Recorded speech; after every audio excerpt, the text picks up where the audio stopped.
Viewers, food and fun টাইমের আরও একটা নতুন ও ফ্রেশ ভিডিওতে আপনাদের সবাইকে স্বাগতম। এক পা দুপা করে এসে শীত কিন্তু খুব ভালোভাবেই তার দাপট দেখাচ্ছে, তাই তাকে স্বাগতম জানাতে কিছু না কিছু আয়োজন করা লাগেই। তাই আমি এবছর প্রথম শীতের পিঠা হিসেবে পাটিসাপটা দিয়েই শুরু করছি। মূলত আমার বাসায় শীতের সময়ে পাটিসাপটা পিঠাটা বেশ কয়েকবারই বানানো হয়। যদিও আমার চ্যানেলে পাটিসাপটার ভিডিও দেওয়া আছে, তারপরও আরও একবার খুব সহজ ও সরলভাবে আমি পাটিসাপটার রেসিপিটা শেয়ার করলাম। সর্বপ্রথম আমি এখানে 500 গ্রাম ওজনের একটা খেজুরের গুড়ের চাকা নিয়েছি। এবার এটাকে ভেঙে টুকরো করে একটা সসপ্যানে নিয়ে নিব। এবার এতে সামান্য একটু পানি দিয়ে চুলায় বসিয়ে জাল করে গুড়টাকে গলিয়ে নেব। চুলার আঁচ মিডিয়াম টু লোতে রেখে একটু সময় নিয়ে গুড়টাকে জাল করে নিতে হবে, না হলে গুড় পুড়ে যাবে এবং গুড়ের ফ্লেভারটা নষ্ট হয়ে যাবে। আর সবচেয়ে বড় কথা হলো, গুড় পুড়ে গেলে কিন্তু পিঠাটাও খেতে তেতো তেতো লাগবে। এবার আমি পাটিসাপটার খিসা বা পুরটা বানিয়ে নেব। তার জন্য আমি এখানে 1 লিটার দুধকে জাল করে অর্ধেকেরও কম করে নেব। গুড়টাকে জাল দিয়ে গলিয়ে নেওয়া বা দুধকে জাল করে ঘন করে নেওয়া, এই জিনিসগুলো যেহেতু একটু স্লো প্রসেস, তাই আমি ভিডিওকে ফাস্ট মোশনে দিয়ে দিয়েছি, যাতে আপনাদের দেখতে বিরক্ত না লাগে। এই গাঢ় দুধে আর একটু ফ্লেভার অ্যাড করার জন্য আমি 3 টেবিল চামচ গুঁড়ো দুধ দিয়ে দিব। গুঁড়ো দুধটাকে ঘন দুধের সাথে ভালো করে মিশিয়ে আমি একটা ছোট বাটিতে 1.5 চামচ চালের গুঁড়া নিয়ে নিব। এবার এই শুকনো চালের গুঁড়ার সাথে চায়ের কাপের হাফ কাপ পরিমাণ পানি মিশিয়ে একটা ব্যাটার বানিয়ে নেব।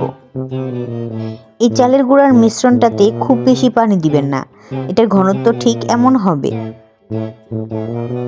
এবার এই ঘন দুধের মধ্যে 200 গ্রাম চিনিকে 2 বারে দিয়ে আমি গলিয়ে নেব। মিষ্টির পরিমাণটা আমি আমার টেস্ট বার অনুযায়ী দিয়েছি, আপনারা চাইলে আরেকটু বেশি বা আরও কমও দিতে পারেন। চিনিটা সম্পূর্ণ গলে গেলে চালের গুঁড়ার মিশ্রণটা ঘন দুধে দিয়ে দিব। তারপর অনবরত নেড়ে যেতে হবে, তা না হলে চালের গুঁড়া দলা পেকে যাবে। সব সময় খিসার ঘনত্ব বুঝে চালের গুঁড়ার মিশ্রণ ব্যবহার করতে হবে, এতে করে আপনার খিসাটা পারফেক্ট হবে। ঘন দুধে চালের গুঁড়াটা পুরোপুরি সিদ্ধ হয়ে গেছে, তার মানে হচ্ছে আমার খিসাটা একদম পুরোপুরি রেডি। এবার একটা প্লেটে ঢেলে এটাকে ঠান্ডা করে নেব। এবার পাটিসাপটার ব্যাটার তৈরি করার জন্য আমি নিয়েছি 1 কাপ ময়দা, 2 কাপ চালের গুঁড়া, গলানো গুড়ের 3 ভাগের 2 ভাগ গুড় এবং 2 কাপ পানি। এবার একটা বড় বাটিতে একে একে চালের গুঁড়া, ময়দা, গুড় ও সামান্য লবণ দিয়ে মিক্স করে নেব। এবার এতে অল্প অল্প করে পানি দিতে থাকবো এবং মিক্স করতে থাকবো। এখানে পানির পরিমাণটা মূলত নির্ভর করে চালের গুঁড়ার কোয়ালিটির উপর। যেহেতু দোকান থেকে কেনা চালের গুঁড়া দিয়ে বানানো হচ্ছে পিঠাটা, তাই এক এক সময়ে চালের গুঁড়ায় পানির পরিমাণ কম বেশি লাগতে পারে। আমি এই ডোটা বানাতে 2 কাপের একটু বেশি পানি ব্যবহার করেছি। চালের গুঁড়ার এই মিশ্রণটাকে খুব ভালো করে মিক্স করে নিতে হবে, যেন কোনো প্রকার লাম্পস না থাকে। এবার চুলায় তাওয়া বসিয়ে দিব। তারপর পাতলা সুতি কাপড়ের সাহায্যে একটু সরিষার তেল তাওয়াতে ব্রাশ করে দেব। এবার তাওয়া গরম হয়ে গেলে গোল চামচের সাহায্যে ব্যাটারটা তাওয়াতে দিয়ে দিব। তারপর হাতের সাহায্যে ঘুরিয়ে চারপাশে ছড়িয়ে দেব। এভাবে ছড়িয়ে চুলার উপর কিছুক্ষণ রেখে দেব, যেন ব্যাটারটা সিদ্ধ হয়ে যায়।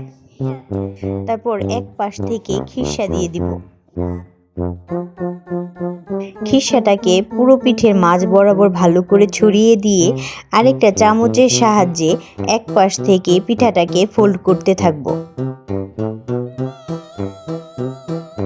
এ সময় পিঠাটাকে একটু হালকা চেপে চেপে ফোল্ড করতে হবে, তবে বেশি জোরে চাপ দেওয়া যাবে না, না হলে আবার ভিতরের খিসাটা বের হয়ে যেতে পারে।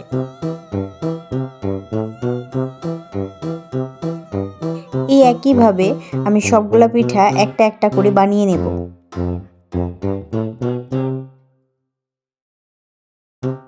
শীতের আগে থেকেই আমার বাসায় পাটিসাপটা পিঠা বানানো শুরু হয়ে যায়।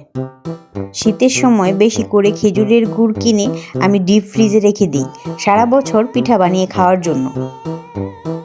আপনারাও চাইলে এভাবে গুড় কিনে ফ্রিজে রেখে সারা বছরই পিঠা খেতে পারেন, কিন্তু তার জন্য গুড়টাকে খুব ভালো করে প্যাক করে একটা এয়ারটাইট বক্সে রেখে দিতে হবে।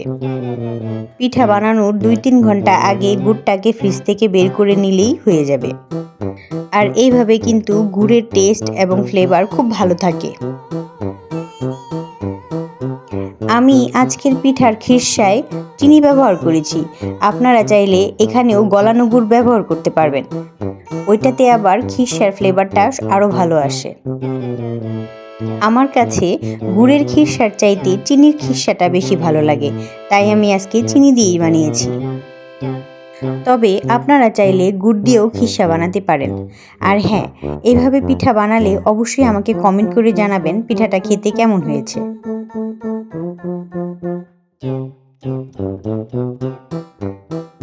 ভিউয়ার্স, আমার এই ভিডিওটি যদি আপনাদের ভালো লাগে তাহলে অবশ্যই আমার চ্যানেলটি সাবস্ক্রাইব করবেন, লাইক কমেন্ট করে বেল আইকনটি প্রেস করে দিবেন যেন পরের ভিডিওগুলো খুব সহজেই পেয়ে যান। ভালো থাকবেন, ধন্যবাদ।